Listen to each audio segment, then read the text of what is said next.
완전한 가정 구원과 온전한 믿음 계승은 오늘과 내일과 미래와 영원을 결정하는 중요한 일입니다. 반드시 예수 믿는 가정 안에서는 이 두 가지가 이루어져야만 합니다. 완전한 가정 구원이란 가정의 모든 식구들이 예수님을 믿을 뿐만이 아니라 믿음으로 말미암아 받은 구원의 풍성함을 누리는 삶을 살아가는 것입니다. 단순히 나는 예수님을 믿습니다, 그 정도가 아니고 믿음으로 말미암은 구원의 그 놀라운 축복을 모든 가정 식구들이 누리며 살아가는 것을 볼 때에 바로 그것이 완전한 가정 구원이 이루어지는 것입니다. 온전한 믿음 계승은 구원의 확신과 성경적인 가치관으로 세상 속에서 선한 영향력을 끼치는 믿음의 거목으로 자녀를 키우는 것입니다. 우리가 하나님께 이렇게 기도하고 있지 않습니까?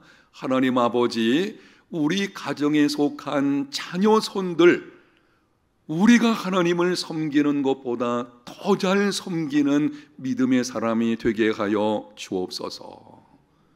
바로 그게 온전한 믿음 계승을 이루어내는 것입니다.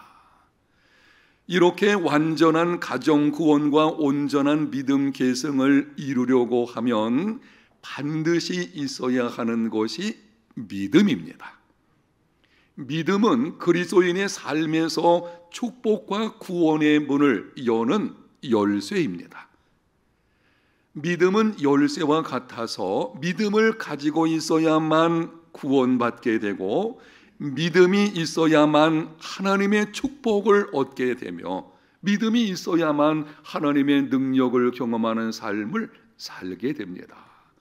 믿음이 얼마나 중요한 것인지 성경을 보게 되면 믿음에 관해서 많은 말씀들을 주십니다. 여러분의 이해를 돕기 위해서 그 중에서 몇 가지만 말씀을 드릴 때에 들어보십시오. 죄인은 예수 그리스도를 믿음으로 구원받습니다. 우리는 보는 것으로 행하지 아니하고 믿음으로 행해야 합니다. 믿음이 없으면 하나님을 기쁘시게 할 수 없습니다. 믿음을 따라 하지 아니하는 것은 다 죄입니다. 모든 기도가 응답되는 것이 아니라 믿음으로 하는 기도만 응답됩니다. 예수님은 찾아온 자들에게 말씀하셨습니다. 내 믿음이 너를 구원하였다.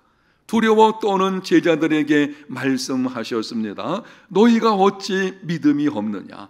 믿음 없는 마르다에게 말씀하셨습니다. 내가 믿으면 하나님의 영광을 보리라. 믿음이 있어야 하나님의 능력을 경험할 수 있고 믿음이 있어야만 하나님의 영광을 보게 됩니다. 여러분, 그리고 하나님의 능력을 경험하고 하나님의 영광을 볼 때에 그때 완전한 가정 구원과 온전한 믿음 계승을 이루어내겠다는 도전의식을 갖게 되는 것이고요. 바로 그 도전을 통해서 온전한 것이 이루어지게 되는 것입니다. 믿음이 있어야 합니다. 믿음이 무엇입니까? 믿음이 무엇인지를 여러 가지로 말씀을 드릴 수가 있을 것입니다. 오늘은 본문의 근거에서 이렇게 말씀을 드립니다. 믿음이란 올바른 결단을 내리고 결단을 내린 대로 실행하는 것이다. 믿음이 무엇인지, 구체적으로 어떤 모습을 가질 때에 믿음이라고 하는 것인지 여러분의 영상에 기록된 말씀이 오늘 본문과 근거한 본문에서 말씀하는 내용과 일치하는 믿음에 대한 정의거든요. 믿음이란 올바른 결단을 내리고 결단을 내린 대로 실행하는 것입니다. 올바른 결단은 하나님의 말씀인 성경에 근거한 결단입니다. 옳고 그름의 기준은 하나님과 하나님의 말씀에 있습니다. 그래서 하나님의 말씀을 따라서 결단하고 그 결단을 실행하는 것, 바로 그것이 믿음입니다. 결단 내리는 것만으로는 충분하지 않습니다. 행함이 없는 믿음은 죽은 믿음이에요. 반드시 결단을 내렸다면 그 다음에는 실천이 따라와야 합니다. 그때에 선하고 강한 영향력이 이루어지게 되는 것입니다. 그럼 완전한 가정구원과 온전한 믿음 계승을 위해서 우리가 해야 하는 결단이 무엇입니까? 오늘 우리가 결단을 내려야 하는데 그것이 어떤 것인지 오늘 본문을 보게 되면 여호수아가 나이 많아 늙어서 하나님의 부르심을 받을 때가 가까이 왔습니다. 가나안 정복의 주역이고 믿음의 사람, 정말 성경에서 볼 때에 용맹한 사람들 중에 한 사람인 여호수아도 가는 세월은 막을 수가 없었고 때가 돼서 임종이 다가오게 된 것입니다. 그때 모든 이스라엘 백성들을 모아놓고 고별 설교를 합니다. 그 고별 설교 중에 마지막 부분의 결단을 촉구합니다. 15절입니다. 만일 여호와를 섬기는 것이 너희에게 좋지 않게 보이거든 너희 조상들이 강 저쪽에서 섬기던 신들이든지 또는 너희가 거주하는 땅에 있는 아모리 족속의 신들이든지 너희가 섬길 자를 오늘 택하라. 오직 나와 내 집은 여호와를 섬기겠노라. 결단하고자 하는 이 내용을 다시 한번 들어보십시오. 하나님을 섬기든지 우상을 섬기든지 둘 중에 하나를 선택하라. 나와 내 집은 오직 여호와만 섬기겠노라. 이것이 우리의 오늘의 결단이 되어야 합니다. 완전한 가정 구원과 온전한 믿음 계승은 우리가 늘 하나님 앞에 기도하는 것이고 우리의 믿음의 걸음에서 이루어내야 하는데요, 이것을 위해서는 믿음을 가져야 하고 그 믿음은 결단을 내리고 결단을 실행하는 것입니다. 어떤 결단인가요? 하나님만 섬기겠다고 하는, 이제부터는 나와 내 집은 오직 하나님만 섬기겠노라고 하는 결단이 있어야 합니다. 본문 내용은 가나안 정복이 끝난 후 20년쯤 지났을 때에 있었던 일입니다. 애굽에서 나온 출애굽 세대는 여호수아와 갈렙을 제외하고는 모두 광야에서 죽었습니다. 광야에서 태어난 광야 세대는 광야 생활을 40년 정도 했으니 지금 나이가 들어서 60쯤 되는 이런 상황이었죠. 이제는 가나안 땅에서 태어난 가나안 세대들, 그들이 점점 많아지고 있는 것입니다. 그런데 여기서 한 가지 문제가 있는데요, 광야 세대하고 가나안 세대는 너무 다르다고 하는 것입니다. 광야 세대는 하나님의 능력을 경험했습니다. 거친 광야 삶을 통해서 연단을 받았습니다. 요단강을 가르시는 하나님의 이적을 보았습니다. 가나안 정복의 전쟁을 치렀습니다. 그러다 보니 웬만한 일에는 흔들리지 않는 강한 믿음의 사람들입니다. 그렇게 하나님의 능력을 보고 많은 연단의 과정이 있었거든요. 그래서 그들의 믿음은 견고하였고 흔들리지 않는 사람들이었습니다. 그런데 가나안 세대는 광야와 이적과 전쟁을 경험하지 않은 고생을 모르는 세대입니다. 부모 세대가 이루어 놓은 것을 기반으로 경제적인 풍요로움을 누렸습니다. 동시에 가나안의 타락한 문화에 노출되어져 있는 다른 세대인데요, 이러다 보니까는 이 세대는 가나안의 타락한 문화에 오염될 가능성이 다분했습니다. 이러한 상황을 보고 여호수아가 백성을 모아놓고 하나님의 말씀으로 결단을 촉구하는 것입니다. 이제는 너희들이 하나님을 섬기든지 우상을 섬기든지, 기가 막힌 일은 가나안 정복 후 20년쯤 지난 이때까지도 아직까지 이스라엘 백성들 가운데 우상이 있었어요. 심지어는 애굽에서 가져온 우상이 남아있는 것을 보게 됩니다. 그 우상을 섬기든지 아니면 하나님을 섬기든지 너희들이 둘 중에 하나를 선택하라. 그리고 분명하게 자기의 입장을 제시합니다. 나와 나의 집은 오직 하나님을 섬기겠노라. 무슨 말인가요? 내가 그렇게 결단하는 것처럼 너희들도 그렇게 하라는 것입니다. 오늘날 우리나라 현실은 본문의 상황과 매우 유사합니다. 부모 세대를 말하게 되면 우리나라 현실 속에서 베이비붐 이전 세대, 노년의 성도들이죠. 그리고 베이비붐 세대, 저 같은 경우입니다. 지금 제 나이 전후해가지고 이것이 베이비붐 세대거든요. 이 세대가 부모 세대들인데 이 세대는 이전 세대는 전쟁을 경험하였고 그리고 많은 여러 가지 어려운 일들을 겪었습니다. 그 옛날 보릿고개도 있었고 정말 잘 살아보겠다고 애썼던 산업 전선에서 앞장서 있던 사람들이죠. 이게 우리 부모 세대들인 것입니다. 그 가운데서 하나님의 능력을 경험하고 믿음으로 조국 교회, 우리나라 대한민국 교회의 부흥을 맛본 사람들입니다.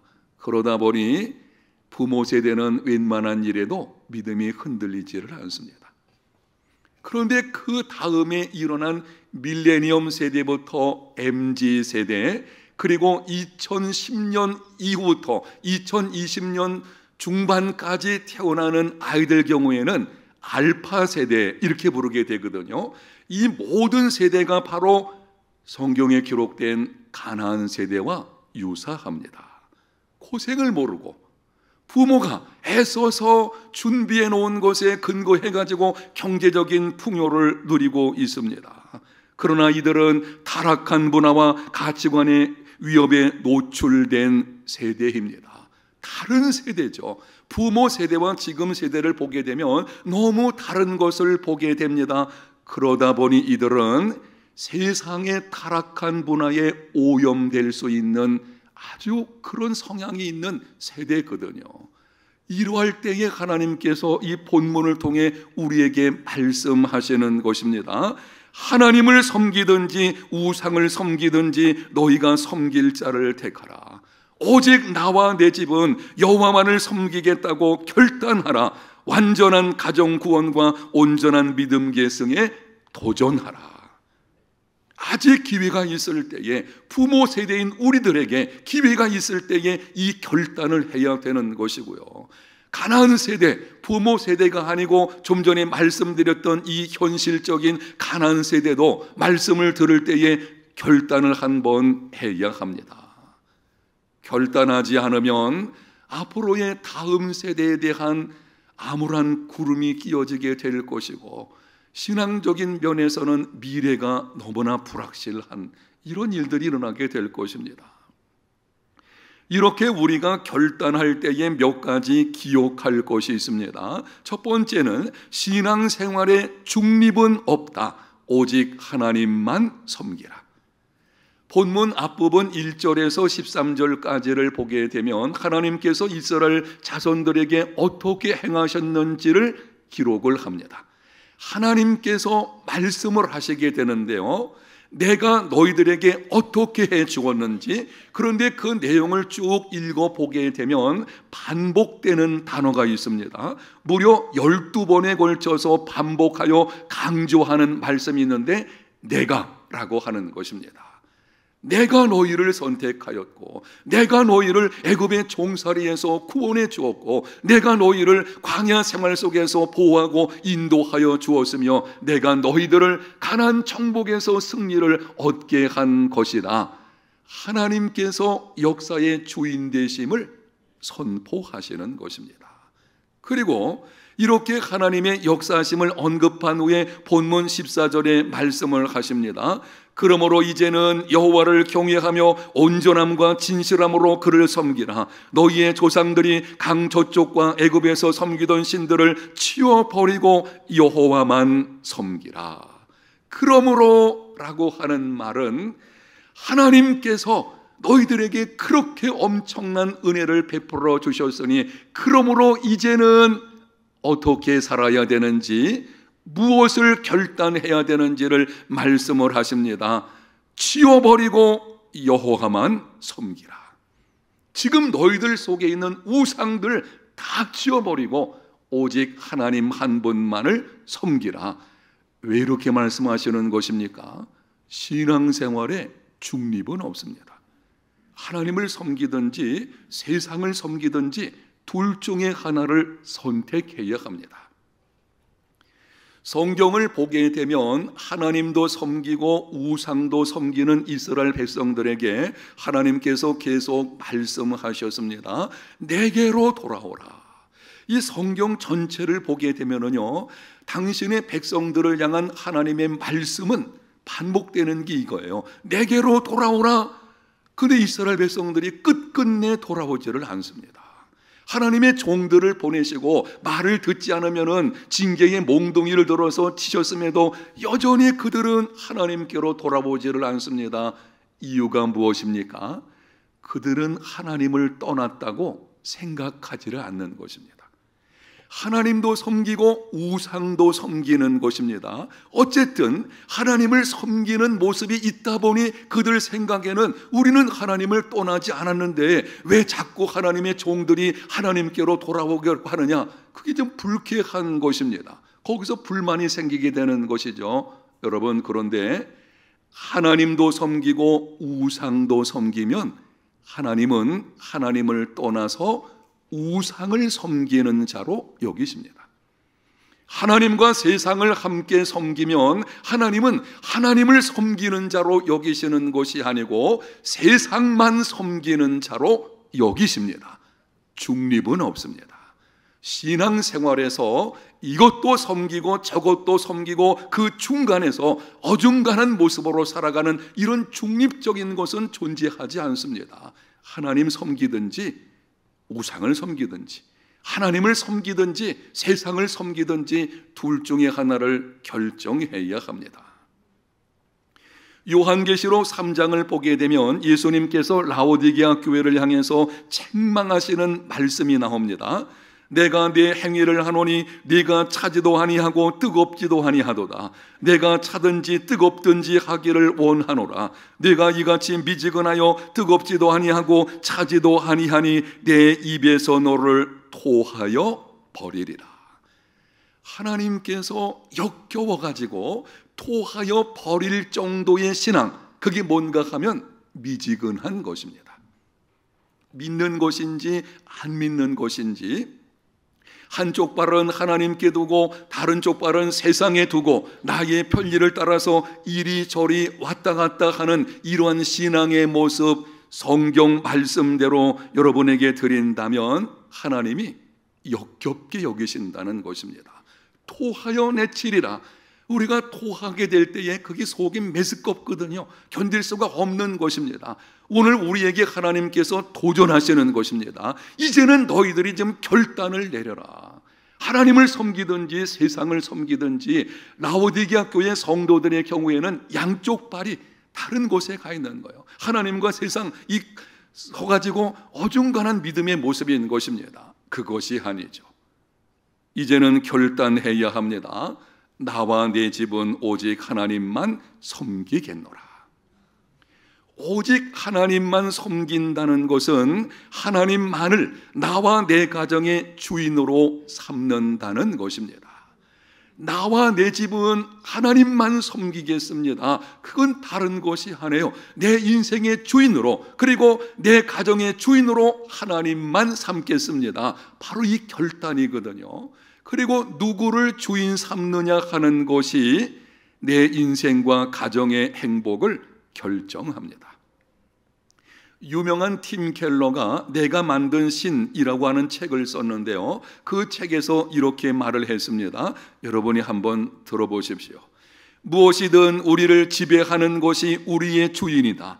권력을 구하는 사람은 권력에 지배당하고 사람에게 받아들여지기를 원하는 사람은 좋아하는 사람에게 지배당한다. 우리는 스스로 지배하는 게 아니라 자기 삶의 주인에게 지배당한다.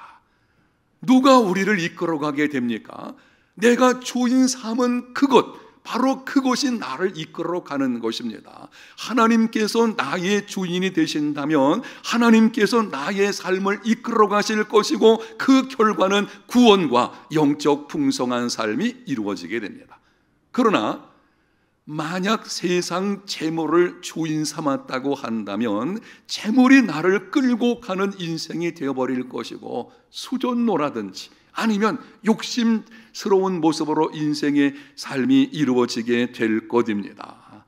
하나님을 나와 내 집의 주인으로 삼는 사람, 하나님께서 다스리게 될 것이고, 하나님이 다스리시게 되면 거기서 완전한 가정 구원과 온전한 믿음 계승이 이루어지게 되는 것입니다. 지금 나와 내 집이 하나님을 주인 삼고 있는지 아니면 다른 것이 주인 삼고 있는지 알 수 있는 방법이 있습니다.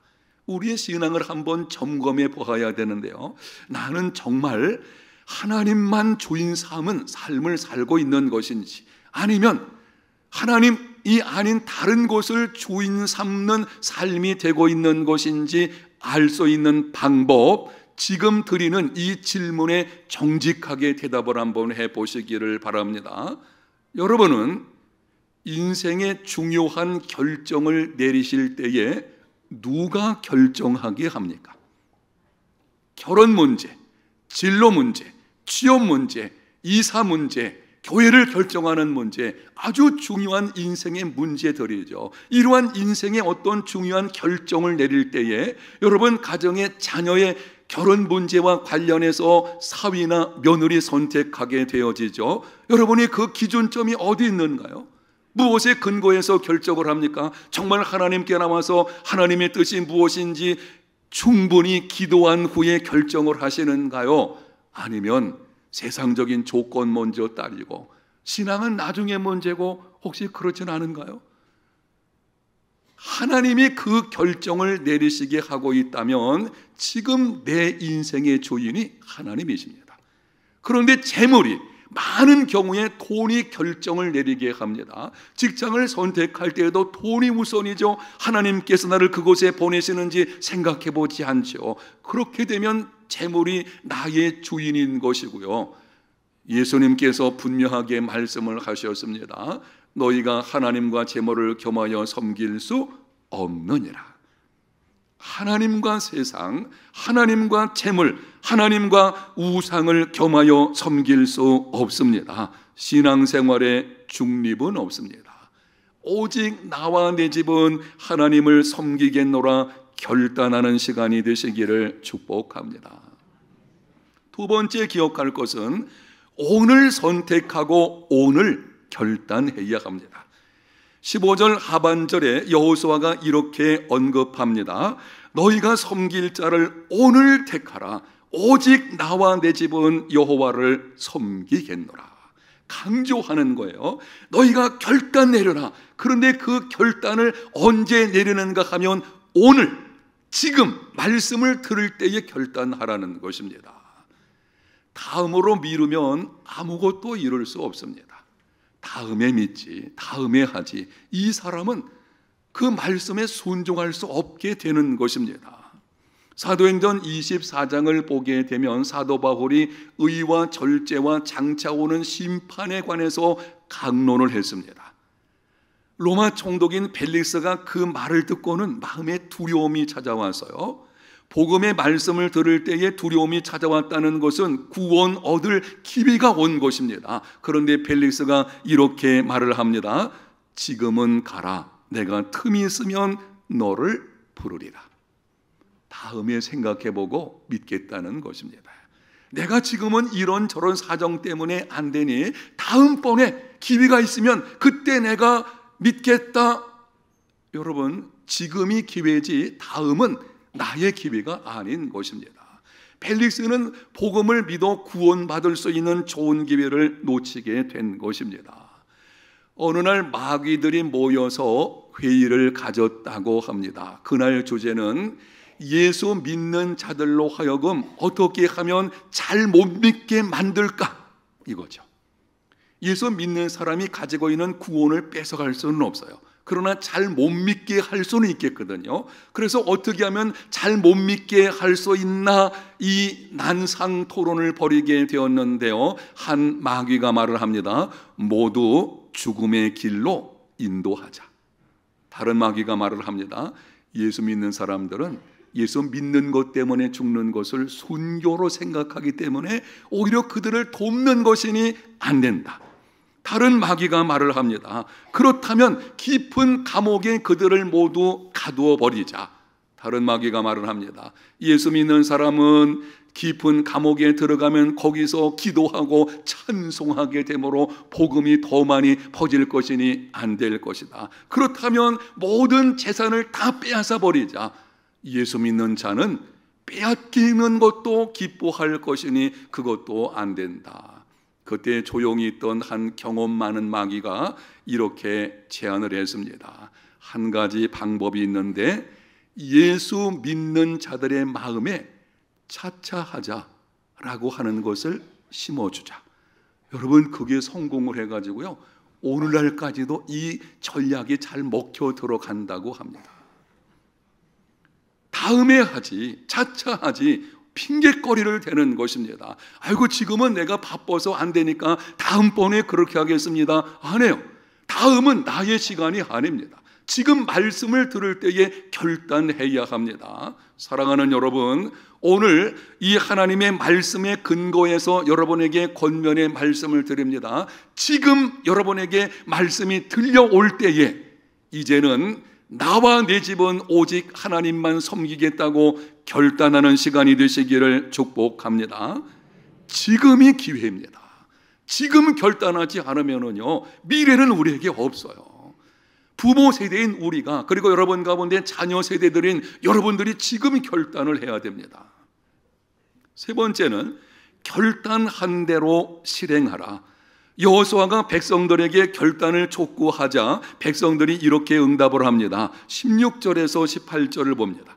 백성이 대답하여 이르되 우리가 결단코 여호와를 버리고 다른 신들을 섬기기를 하지 아니하오리니.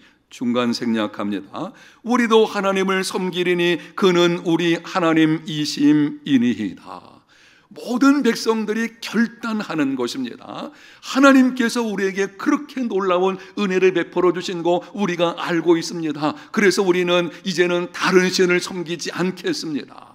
오직 하나님만을 나와 내 집의 주인으로 삼겠습니다. 이렇게 결단하는, 칭찬받을 만하죠. 그런데 문제는 오늘 본문 다음에 기록되어진 여호수아서 24장 31절에 이렇게 말씀을 합니다. 이스라엘이 여호수아가 사는 날 동안과 여호수아 뒤에 생존한 장로들 곧 여호와께서 이스라엘을 위하여 행하신 모든 일을 아는 자들이 사는 날 동안 여호와를 섬겼더라. 무슨 말입니까? 여호수아가 죽고 광야 세대, 오늘 부모 세대를 가리키는 것입니다. 이 광야 세대가 다 죽고 난 이후에 그 다음 세대는 하나님을 떠나서 우상을 섬기는, 결국에는 심히 도덕적으로 부패하게 됐고, 무엇을 믿느냐 하는 것이 삶의 모습을 결정을 합니다. 우상을 섬기면 반드시 도덕적인 부패는 찾아오게 됩니다. 그 결과 약속의 땅에서 쫓겨나게 된 것입니다. 여러분, 하나님 앞에서 결단했어요. 이제부터는 나와 내 집이 하나님만 섬기겠습니다. 그런데 왜 이런 일이 일어나고 있는 것입니까? 결단은 했는데 결단한 대로 실행하지 않은 것입니다. 결단했으면은 결단한 대로 실행이 이루어져야 할 것인데 그렇지를 못한 것입니다. 행함이 없는 믿음은 죽은 믿음이거든요. 결단만 했지 하나님 앞에서 입술을 열어서 이렇게 하겠습니다. 아니, 마음속으로 그럴 수 있죠. 이렇게 하겠습니다. 그런데 그렇게 철석같이 말하고는 예배당 문을 나가서 가정에서, 직장에서, 사업장에서는 그 결단이 다 사라져버린 것입니다. 한 젊은 사람이 어떤 부자를 찾아와서 질문했습니다. 당신이 큰 부자로 살면서 그리고 존경받는 이유가 무엇인지 비결을 말씀해 주시기를 원합니다. 아니 큰 부자에다가 존경까지 받는다? 얼마나 좋겠습니까? 그래서 그렇게 질문하는 것입니다. 부자는 자신의 세 가지 생활 철학을 말을 해 주었습니다. 첫 번째, 술 마시지 않는 것. 두 번째, 고생을 두려워하지 않고 열심히 일하는 것. 세 번째, 하나님만 믿고 만사에 의심을 가지지 않은 것. 젊은이가 말을 합니다. 아니 그거는 삼척동자도 다 아는 것이고 그렇게 그냥 평범하게 사람들이 아는 것 말고 당신이 특별히 그렇게 존경받는 비결이 뭔지를 좀 말씀해 주시기를 원합니다. 그러자 부자가 이렇게 대답을 했습니다. 사람들이 다 알지만 실천하지 않는 것이 문제이지요. 오늘날 그리스도인의 심각한 문제는 아는 것은 많은데 실천하지 않습니다. 결단은 하는데 결단대로 실행하지 않습니다. 말씀을 들을 때에는 나름대로 결단하게 되어지죠. 그래 이렇게 한번 해야 되지. 그런데 이후의 삶은 그렇지 않거든요. 이게 문제인 것입니다. 행함이 없는 믿음은 죽은 믿음입니다. 여러분이 오늘 말씀을 들을 때에 그래 이제부터는 우리 가정이 완전한 가정 구원과 온전한 믿음 계승을 이루어내야 되겠다. 그 도전 정신을 가지고 나와 내 집은 하나님만 섬기겠습니다. 결단했다면 그 결단한 것이 여러분의 가정에서, 직장에서, 사업장에서 있는 그곳에서 계속 이루어지게 하는 삶이 되시기를 축복합니다. 그때의 놀라운 변화가 일어나게 되는 것입니다. 가정의 달을 맞아서 오늘 말씀을 듣는 저와 여러분 모두 앞에서 말씀드린 것처럼 정말 완전한 가정 구원과 온전한 믿음 계승을 이루는 진정한 인생의 성공자들 다 되시기를 예수님 이름으로 축복합니다. 하나님 감사합니다. 오늘 말씀대로 순종하는 중에 완전한 가정 구원과 온전한 믿음 계승을 이루는, 그래서 우리와 우리 자녀와 우리 자손들의 삶에 미래가 있는 복된 걸음들이 다 되게 하여 주옵소서. 예수님 이름으로 기도합니다. 아멘.